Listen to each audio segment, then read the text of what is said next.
Vamos al libro de los Gálatas, capítulo 4, nuevamente. Vamos a leer el versículo 1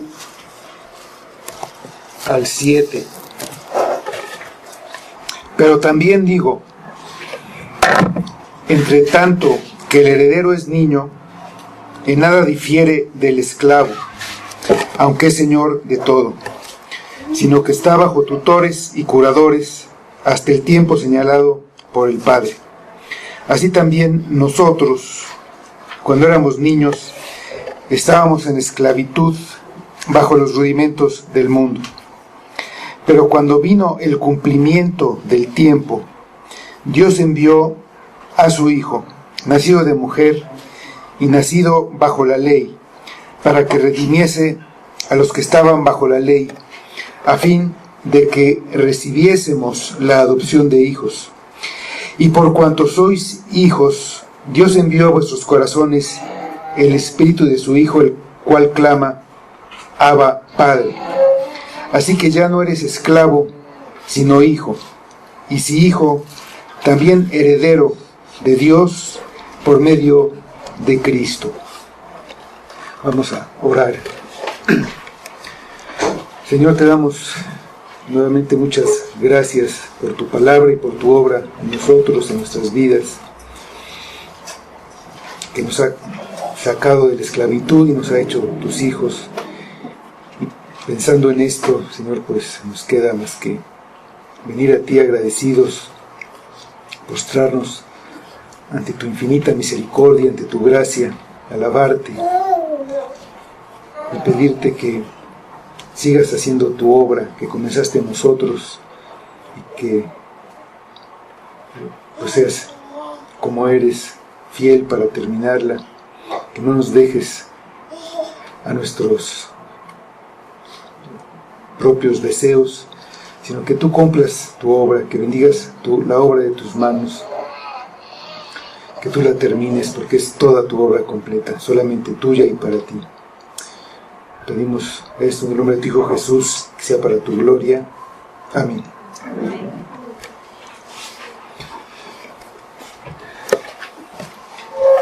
Dice el versículo 7,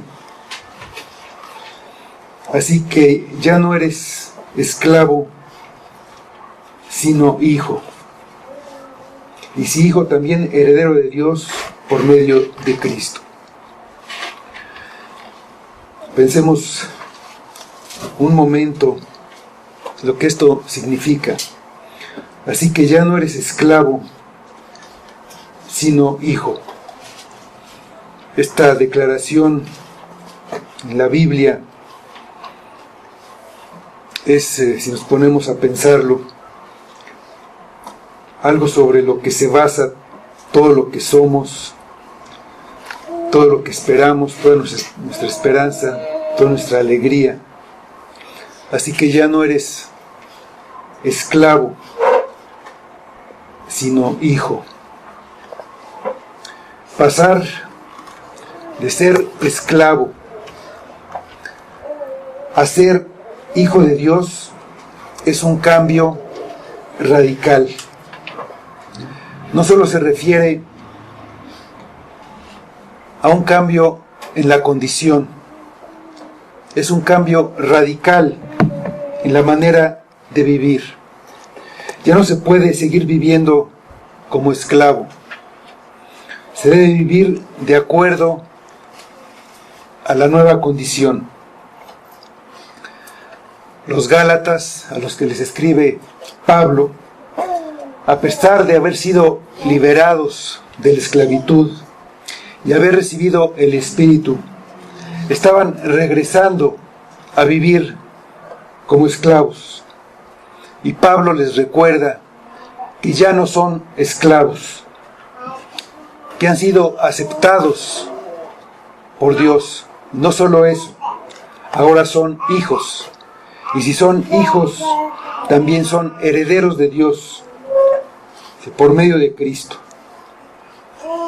Este recordatorio es también para nosotros. Ahora es nuestro. Ya no eres esclavo, sino eres hijo. Lo que ha ocurrido es un verdadero milagro. En la Biblia se le describe como pasar de muerte a vida. Es una resurrección. Es un cambio total de condición. Hay una diferencia enorme entre estar muerto y estar vivo. La misma diferencia que hay entre ser un hijo de Dios o no serlo. A esta gran diferencia también se le describe como una nueva creación o un nuevo nacimiento, un volver a empezar una vida nueva, naciendo del Espíritu, un nacimiento que no tiene nada que ver con el nacimiento en la carne. Es una vida espiritual que empieza para el que estaba muerto para Dios, muerto en sus delitos y pecados y sin ninguna relación con Dios. Este milagro crea una nueva persona. Esta persona recibe vida por medio del Espíritu. En esta persona es cambiado su corazón, que era duro como la piedra para las cosas de Dios. Se le cambia por un nuevo corazón. Todo lo que es, todo lo que era, es cambiado. Es cambiada hasta su naturaleza. De manera que puede hacer lo bueno. Vamos al Evangelio de Mateo, capítulo 12, versículo 33. Aquí nos dice que, un árbol produce frutos de acuerdo a su naturaleza. El árbol malo no puede dar buenos frutos, ni el bueno dar malos frutos. Para que un árbol cambie de fruto, se necesita hacer un milagro, cambiar la naturaleza del árbol, como pasa en las personas. Mateo 12, 33. Jesús, ¿le puedes abrir para que circule el aire? Mateo 12, 33. O haced el árbol bueno y su fruto bueno, o haced el árbol malo y su fruto malo, porque por el fruto se conoce el árbol. Esto que ocurre en la conversión de una persona es hecho con todo el poder de Dios. Se requiere un poder semejante al de la creación. Participan las tres personas de la Trinidad. Es una obra divina en la que el hombre no puede contribuir con nada, porque en él no hay poder para hacer ninguna de estas cosas. Nadie puede cambiar su corazón, nadie puede cambiar su naturaleza, nadie puede nacer de nuevo, hacerse una nueva persona. No tiene nada que ver con su voluntad. De la misma manera que nadie decide nacer o no nacer, tampoco nadie puede oponerse a nacer.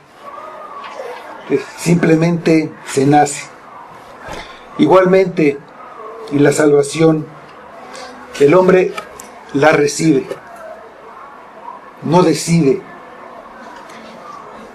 La recibe como un nuevo nacimiento. Pablo ilustra esta obra divina con otra descripción. Ya no eres esclavo, sino hijo. Y si eres hijo, eres heredero de Dios. alguien que era un esclavo es hecho libre por medio de un pago de la enorme deuda que tenía y que lo llevó a esa condición de esclavo. Y una vez hecho libre, es adoptado por su rescatador para convertirlo en su hijo, y no solo en su hijo, sino en heredero de todo lo que el nuevo Padre tiene. Ese cambio de condición cambia completamente la vida del nuevo hijo en todos sentidos. Es una vida nueva.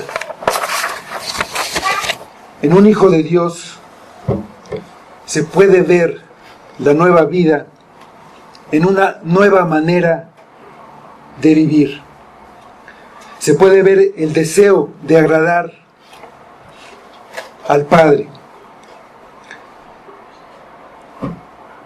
Eso lo hace el Hijo por medio de la obediencia, mostrando el sello de la familia, imitando el carácter de su Padre,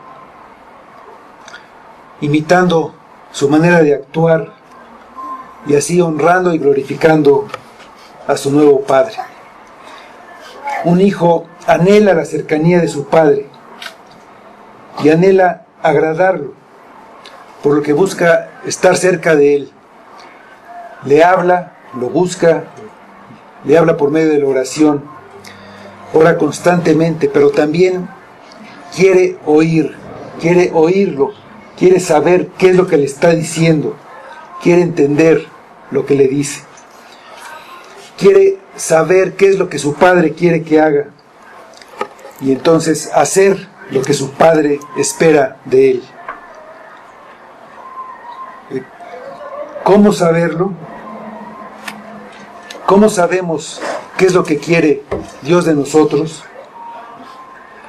Muchas veces tenemos que decidir entre dos o más opciones. Y entonces un creyente puede decir: yo quiero hacer la voluntad de Dios para mi vida. Y de estas opciones que tengo, ninguna va en contra de lo que dice la Biblia. Pues, ¿qué debo decidir? Pues va con un hermano y platica con él, le pregunta qué es lo que debe hacer. O va con su pastor y le pregunta qué debo hacer.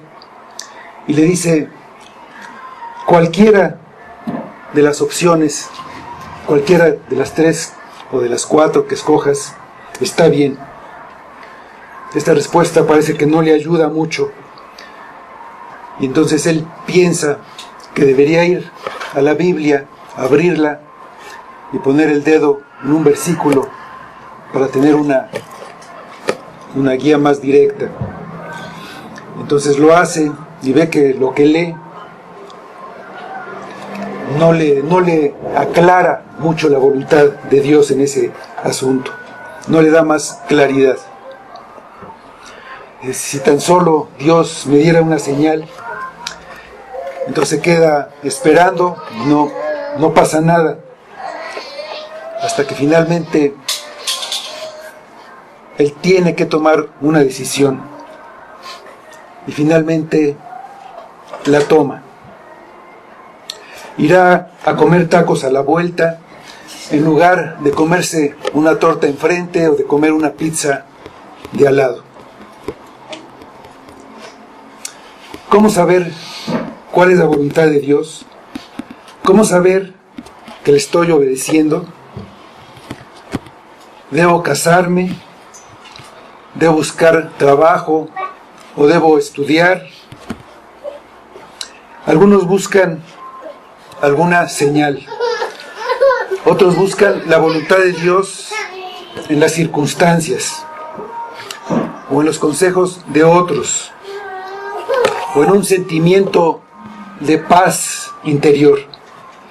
pero la Biblia no habla de una guía que sea única para una persona en particular. Hay una voluntad soberana de Dios.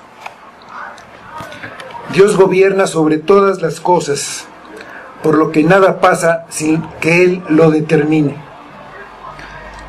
Todo lo que pasa, los hechos agradables como los desagradables, son parte de su voluntad soberana. No podemos conocer la voluntad soberana de Dios para nuestras vidas antes de tiempo.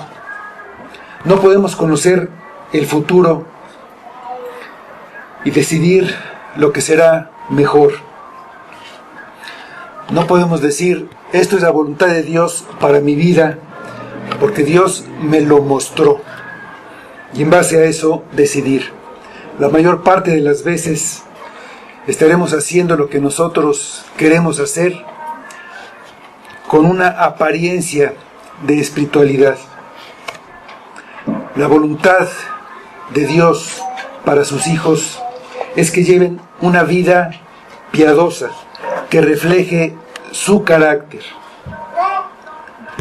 Por ejemplo, que las personas lo amen y se amen entre ellas. La voluntad de Dios en ese sentido es universal, es para todos, no específicamente para una persona. Es la voluntad de Dios que todos vivan vidas santas, que le den la gloria a Él. La voluntad moral de Dios para nuestras vidas no está escondida de nosotros, porque se revela en la palabra. Nos podemos preocupar con quién nos vamos a casar y qué trabajo debemos buscar, pero Dios está más interesado en que seamos un esposo piadoso o una esposa piadosa, o un empleado piadoso, o un estudiante piadoso. Está más interesado en eso que si trabajo en ventas o en sistemas, o si estudio en el Politécnico o en la universidad. La voluntad de Dios es que seamos como Él. Sed santos como yo soy santo. Es la voz de nuestro Padre que oímos constantemente. Vamos a la primera carta a los tesalonicenses, al capítulo 4 primero.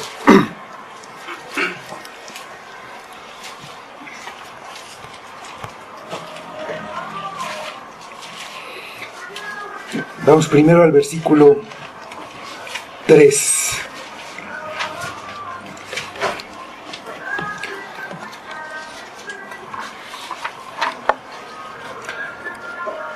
Primera de Tesalonicenses 4:3 dice: pues la voluntad de Dios es vuestra santificación, que os apartéis de fornicación. Vamos, versículos 7 y 8.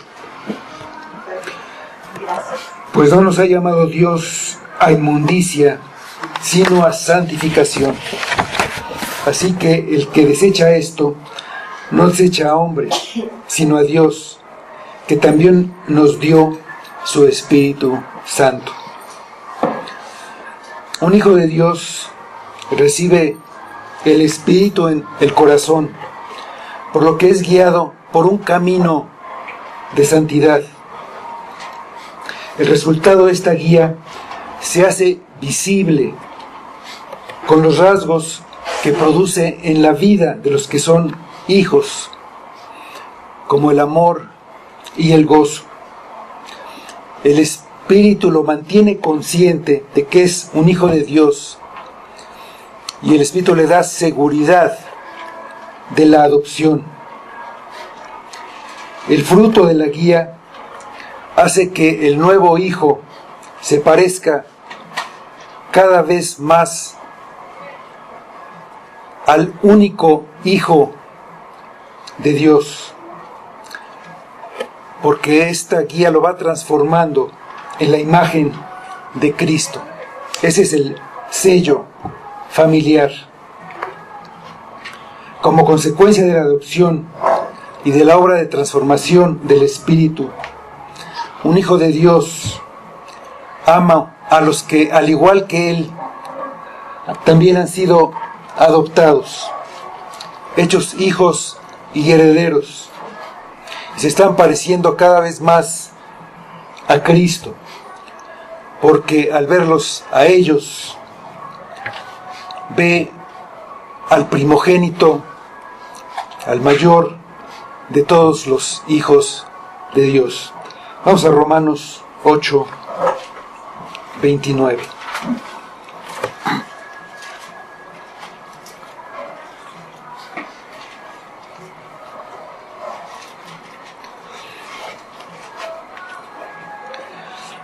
Porque a los que antes conoció, también los predestinó para que fuesen hechos conformes a la imagen de su Hijo, para que Él sea el primogénito entre muchos hermanos.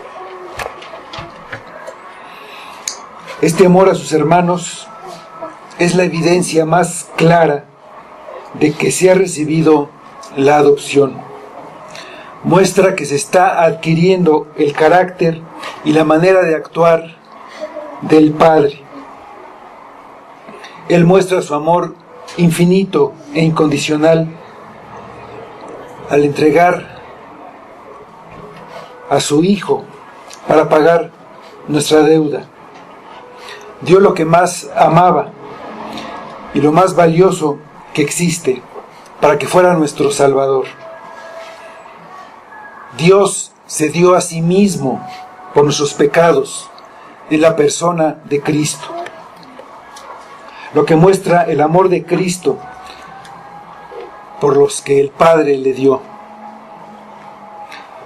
Los que son hechos hijos de Dios por la adopción reciben la condición de hijos porque confían plenamente en la obra de Cristo.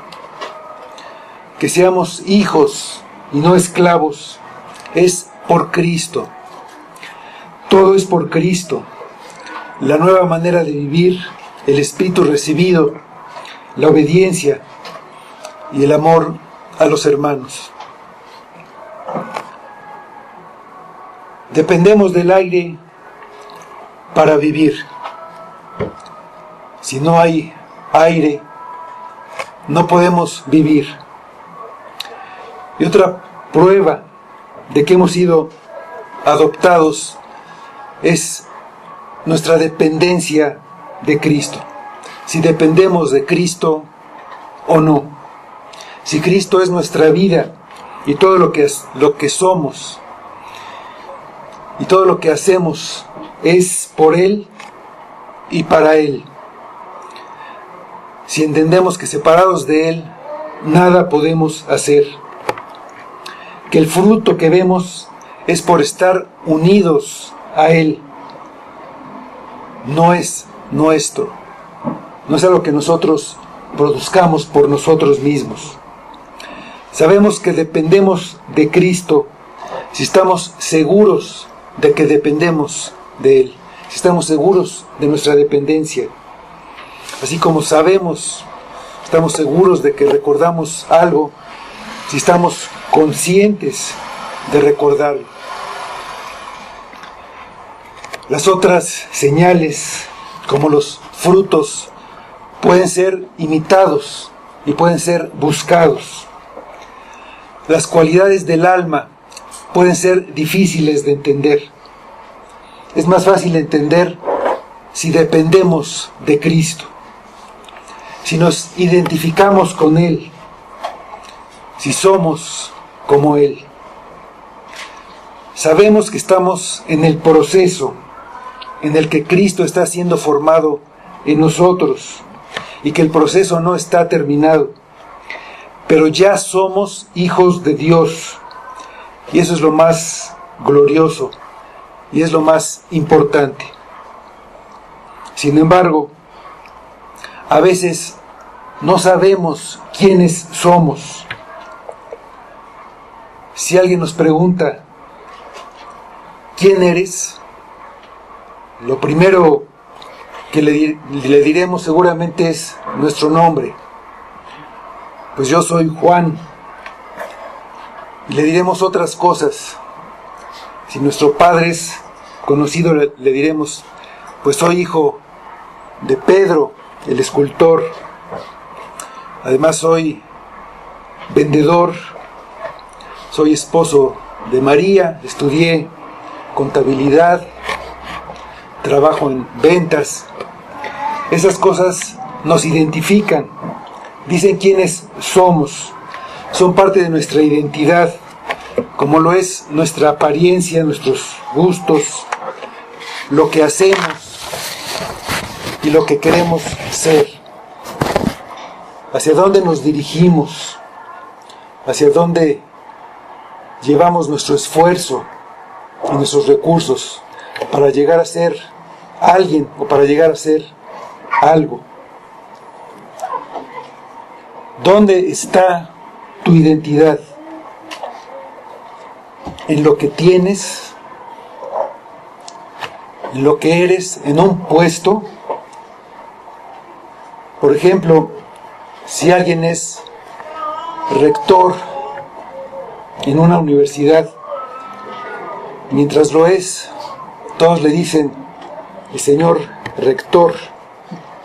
Cuando termina su tiempo, cuando termina su periodo, ya no es el rector de la universidad, ya perdió su identidad, como si alguien pierde su puesto, pierde su trabajo, pierde su esposa, o si pierde el pelo,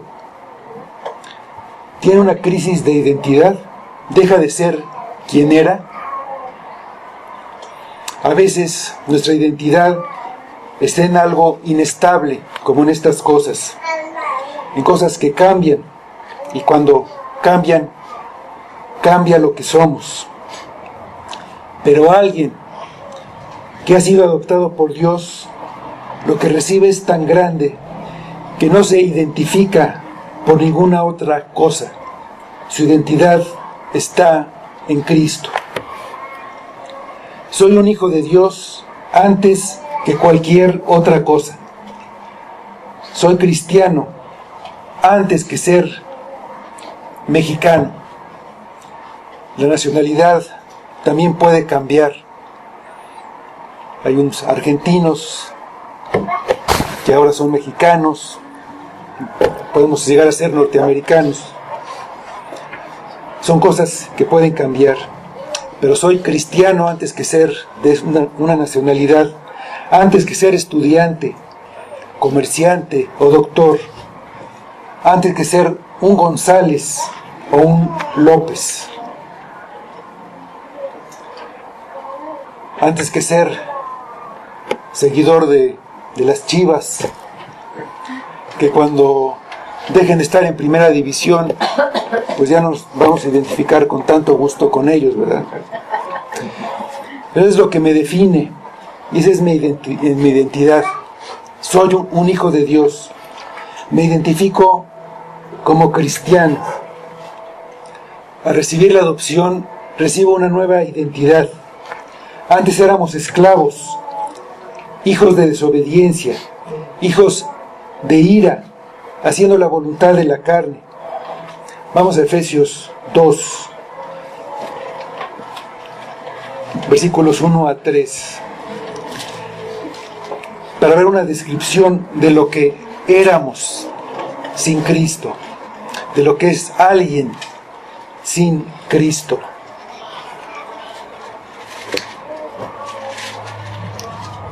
Efesios 2, 1 a 3.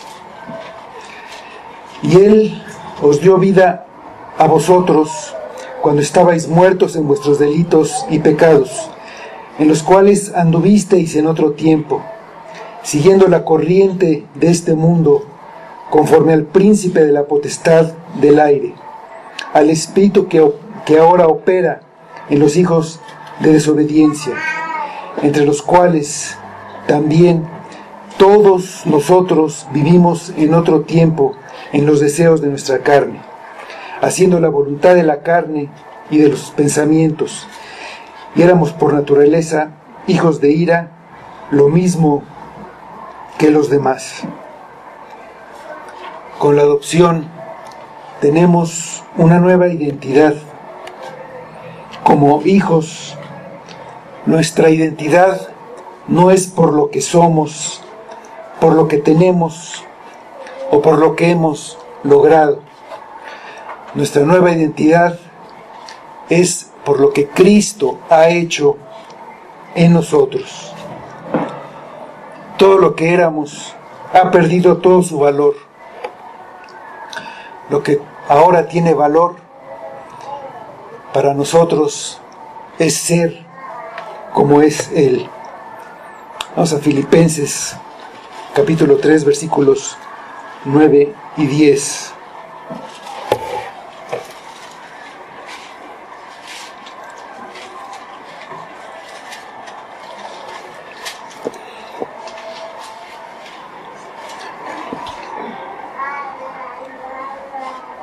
Y ser hallado en Él, no teniendo mi propia justicia, que es por la ley, sino la que es por la fe de Cristo, la justicia que es de Dios por la fe, a fin de conocerle y el poder de su resurrección y la participación de sus padecimientos, llegando a ser semejante a Él en su muerte.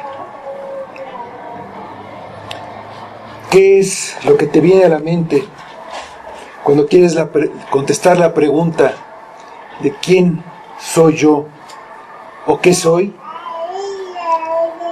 ¿Con qué te identificas? ¿Cuál es tu identidad? Lo que muestra mi identidad y me identifica como cristiano son las marcas de un hijo de Dios. Esas marcas confirman mi identidad. Esta identidad me permite distinguir si soy o no soy un cristiano.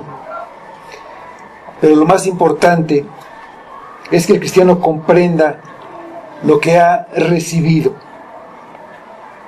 que no es poca cosa. Ha recibido la adopción por Dios, que lo ha hecho un hijo de Dios y su heredero. Entenderlo lo debe llevar a vivir más como un cristiano, como un verdadero hijo de Dios. Ya no hay que vivir como antes. Vamos a 2 de Corintios capítulo 5, versículo 17.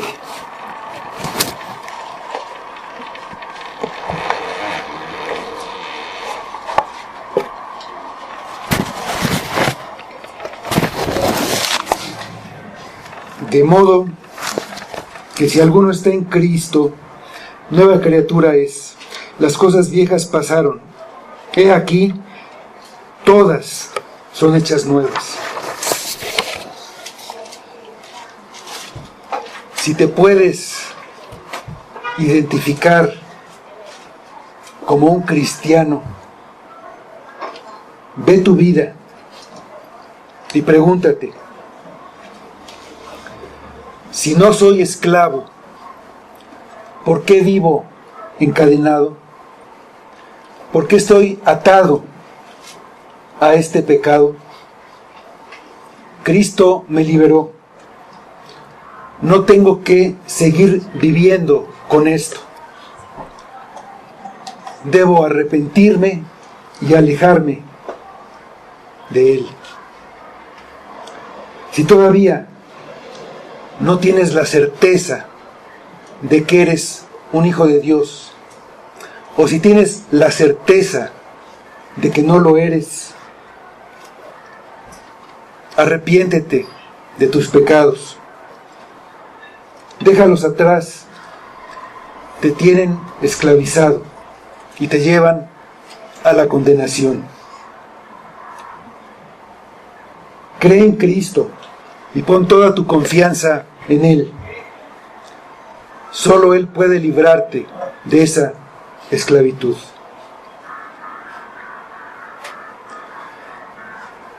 Si soy hijo de Dios, ¿por qué lo veo como un amo exigente? Lo que recibimos es la libertad. Obedecer es un gozo, pues Cristo tomó nuestra carga y la llevó para hacernos descansar. Al ser hijo soy aceptado por serlo, por ser hijo.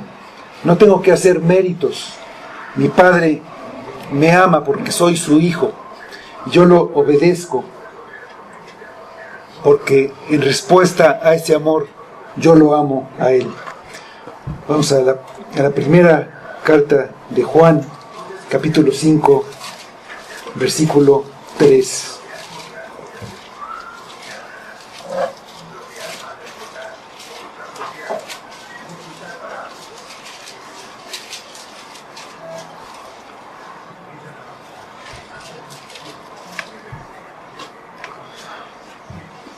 Pues este es el amor a Dios, que guardemos sus mandamientos, y sus mandamientos no son gravosos. Si soy heredero, ¿por qué me siento pobre? Si soy heredero y ya recibí la herencia, ¿por qué tengo tantas necesidades y tantos problemas? Dios nos predestinó para ser adoptados como sus hijos por medio de Cristo, para que fuéramos santos y sin mancha delante de Él, como dice Efesios. Y llegará un día en que esto será una realidad. La santidad es la voluntad de Dios para sus hijos, y porque aman a su Padre, buscan la santidad en sus vidas. Dios quiere también que seamos santos, y Él mismo toma en sus manos acciones que nos ayudan en el proceso que Él está haciendo, en esta transformación. Él lo hace por medio de pruebas y también por medio de la disciplina que Él usa para moldear, pero también para corregir a sus hijos. En medio de los problemas, un hijo de Dios sabe que en la misericordia de Dios todo es para su bien y todo sirve para su santificación. Dios está preparando a sus hijos para lo que los espera, para una eternidad junto a Él. Por eso necesitan ser transformados. Y Él los está transformando para que sean semejantes a Cristo. Este proceso es una muestra del amor de un padre por su hijo. Un buen padre toma a su cargo la formación de su hijo para enseñarlo, para corregirlo, y para hacerlo usa pruebas y usa la disciplina. Este es un trato que reciben los hijos. Los que no son hijos no participan de la reprensión del Señor. Ellos recibirán el juicio porque no son hijos. Un hijo recibe amor, y parte de ese amor es no dejarlo sin corrección cuando comete errores, y no dejarlo sin que sea cada vez mejor. Vamos a Hebreos, el libro de los Hebreos, capítulo 12.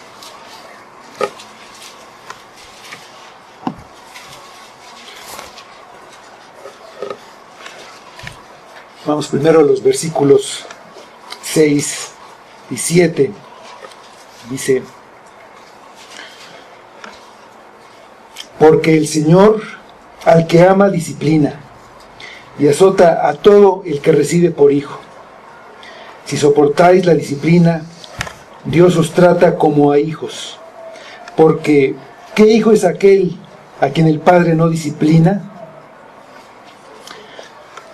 Este es un trato amoroso, como el que tienen los buenos padres con sus hijos. Pero el propósito de Dios es el bien espiritual de sus hijos, para transformarlos. Vamos a ver el versículo 10. Dice: y aquellos, hablando de los padres terrenales, y aquellos ciertamente por pocos días nos disciplinaban, como a ellos les parecía. Pero hablando de nuestro Padre celestial, pero para lo que nos es provechoso, para que participemos de su santidad. Solamente un hijo puede ver el propósito de Dios. Solamente un hijo puede ver en lo que está pasando este propósito y puede entender que a todos, a los que aman a Dios, todas las cosas les ayudan a bien, como dice Romanos. Y puede tener la seguridad de la relación que tiene con su Padre y de su condición de hijo. Ante el desánimo y ante los ataques del diablo, cuando las cosas están mal o van mal, según nuestra perspectiva de corta visión que podemos tener. El que está seguro de la adopción no tiene dudas y recibe bendición de esos tiempos de dificultad. Tiene una fe verdadera. Vamos a Primera de Juan 5:4.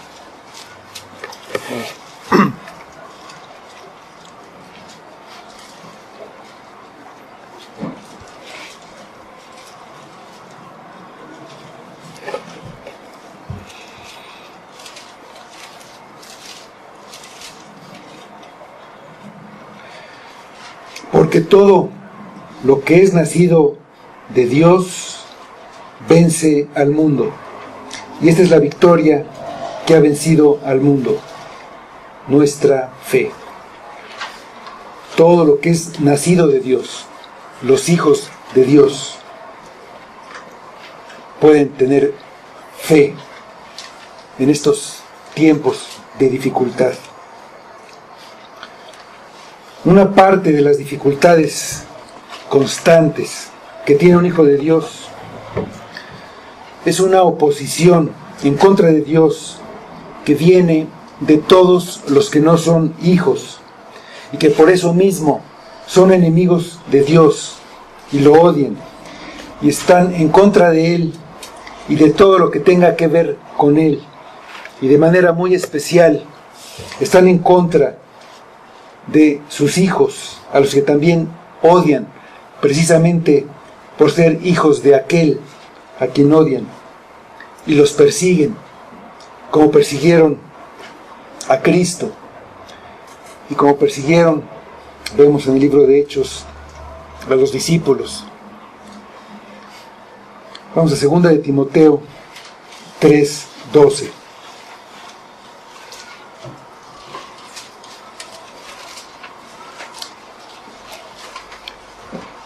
Que esto que dice aquí también es parte de la voluntad de Dios, en lo que Él está haciendo es de mucha utilidad.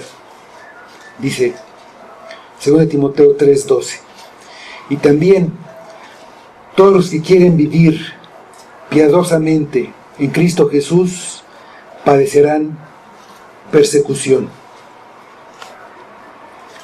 Un hijo de Dios sabe que la disciplina y las pruebas son necesarias y que sin duda van a venir y forman parte de la vida de un creyente. ¿Qué circunstancias difíciles estás pasando ahora? ¿Cómo te hacen ver a Dios? ¿Cómo lo ves cuando hay dificultades? ¿Como indiferente y que no le importa el sufrimiento de sus hijos? ¿O que no los oye? ¿Que está viendo las dificultades, está viendo los problemas y nuestra oración y no hace nada? ¿No me oye? ¿Piensas eso cuando hay problemas? ¿Lo ves como severo, como un padre muy severo o vengativo? ¿O al llegar al extremo de considerarlo un enemigo? ¿Cómo cambian tus reacciones al ver en las dificultades, los problemas, en el sufrimiento, una amorosa disciplina en vez de un castigo de un juez enojado? No debería ser una novedad para nosotros. Pablo dice que es necesario que a través de muchas tribulaciones entremos en el reino de Dios.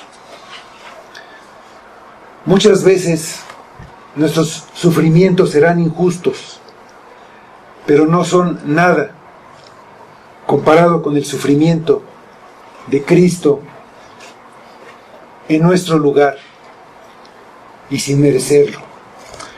Vamos a la primera epístola de Pedro, capítulo 2, versículos 19 a 21.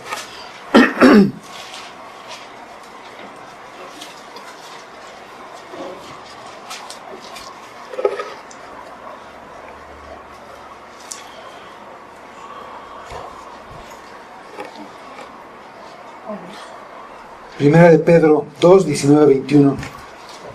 Dice Pedro: porque esto merece aprobación. Si alguno, a causa de la conciencia delante de Dios, sufre molestias padeciendo injustamente.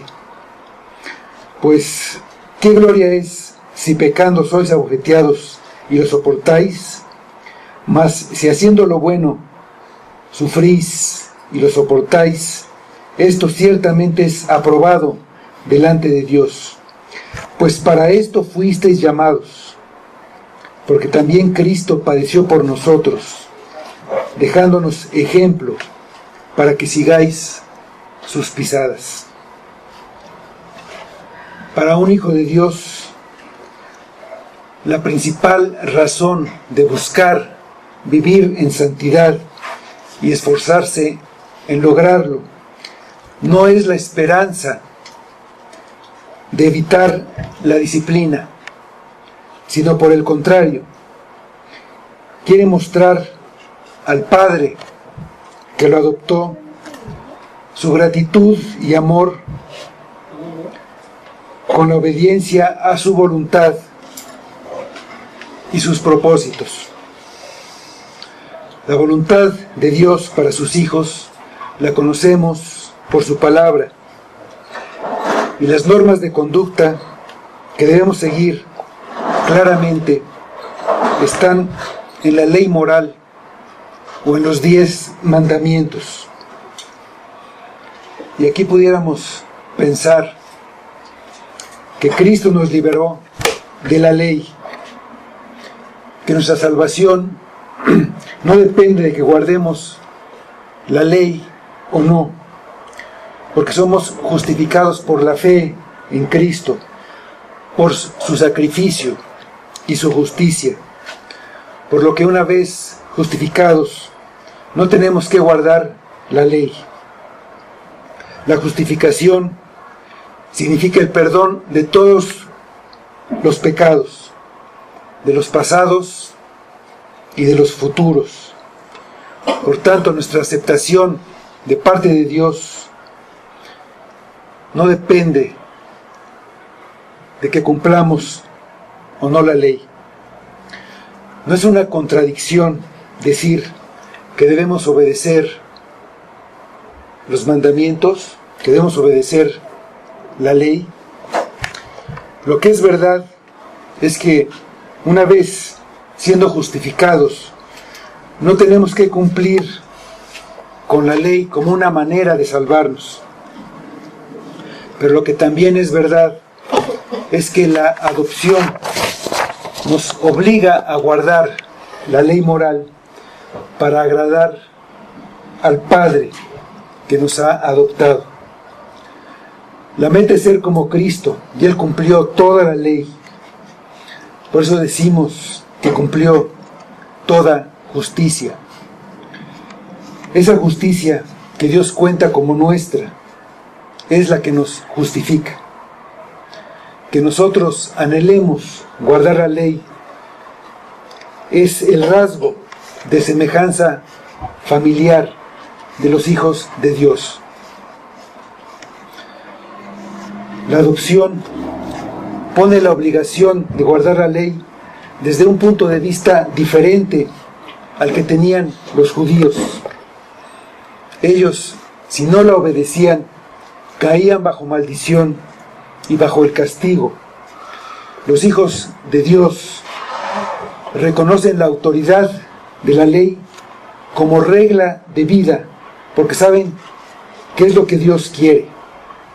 Si pecan, lo confiesan y piden perdón a su Padre, como lo que es un Padre amoroso y compasivo. Padre nuestro, perdona nuestros pecados. Los pecados de los hijos de Dios no borran la justificación ni anulan la adopción, aunque dañan la comunión entre ellos y su Padre. Porque el Padre quiere que sus hijos vivan vidas dignas de un hijo de Dios, que su vida sea de acuerdo a la posición que les dio. La obediencia no es tampoco como la de los judíos, una obediencia externa y apegada a la letra. La obediencia es interior, es desde el corazón, como una ley más cercana al carácter de Dios. Vamos al Evangelio de Mateo, capítulo 5. Es como la ley, la misma ley como nos la enseñó Cristo, de una manera que va al espíritu de la ley, no a lo que dice estrictamente las palabras. Dicen estos versículos: oísteis que fue dicho, no cometerás adulterio, pero yo os digo que cualquiera que mira a una mujer para codiciarla, ya adulteró con ella en su corazón. Es evidente que un hijo de Dios va a obedecer los 10 mandamientos. Un hijo de Dios no va a robar, no va a mentir, no va a matar, tampoco va a tener otros dioses. Por lo que no tiene sentido decir que no estamos bajo la ley como una justificación para pecar. Un hijo de Dios quiere cumplir todos los mandamientos. Es su norma de vida. No dice, bueno, voy a cumplir estos 9 mandamientos, pero el cuarto no, o el cuarto y el octavo no, pero cumplo 8 de 10, pues no está mal, ¿no? Son 10 mandamientos. Claramente la voluntad de Dios. Quien dice que no tiene que cumplir la ley que ya no está bajo la ley, que está bajo la gracia de Cristo, y usa eso como justificación para no cumplir alguno de los mandamientos. Usa esto como una justificación para pecar. Quien lo hace está demostrando que no es un hijo de Dios, porque no quiere ni obedecerlo ni honrarlo. Lo que quiere es pecar. Quiere seguir viviendo como un esclavo del pecado. No obstante, la obediencia a veces es difícil para un hijo de Dios, porque hay algo en nosotros que se resiste a obedecer. Una parte es nuestra propia pecaminosidad, que todavía tenemos restos de pecado en nosotros. Son nuestras tendencias y nuestras debilidades. Lo que causa molestia y pesadumbre en nosotros por haber fallado. Cuando trae esto, vemos que la desobediencia es algo completamente estéril. No nos trae ningún beneficio ni ningún gozo. Nos trae todo lo contrario para un verdadero hijo de Dios. La otra razón por la que nos es difícil obedecer es porque sabemos que lo que hacemos nosotros no es en sí agradable ni aceptable a Dios, porque no hay nada en nosotros que agrade a Dios de una manera natural. Pero si pensamos así, nos debe animar mucho saber que Dios ya nos ha aceptado, y como nos ha justificado y ha adoptado a nuestras personas, también se deleita en aceptar y galardonar lo bueno en nuestras obras, sin fijarse en lo malo, sin fijarse en nuestras debilidades y en nuestras fallas. El cambio que hace en nosotros la adopción es impresionante, y también lo es el cambio en el trato de Dios para con nosotros. Nos trata como a un hijo y no como a un esclavo. Así que ya no eres esclavo, sino hijo. Y si hijo, también heredero de Dios por medio de Cristo. Vamos a orar.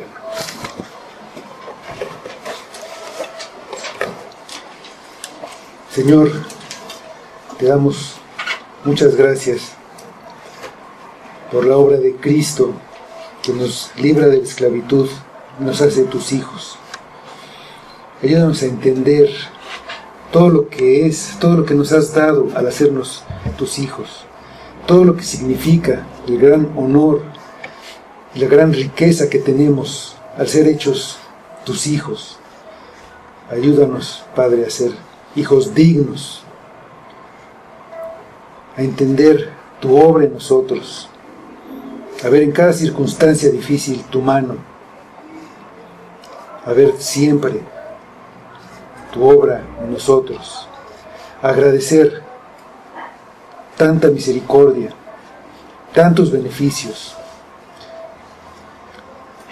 Y a veces pues nos olvidamos de todo lo que recibimos y ponemos nuestros ojos en nuestros sufrimientos, en nuestras penas, en lo que nos aflige. Pero somos hechos hijos de Dios, que podamos ver esto, que lo podamos ver y entender plenamente cada uno de nosotros en nuestras vidas, que busquemos agradarte, Padre, que nuestra vida te pueda agradar, que es una obra que tú haces en nosotros, que sea todo para tu gloria. Lo pedimos en nombre de Cristo. Amén.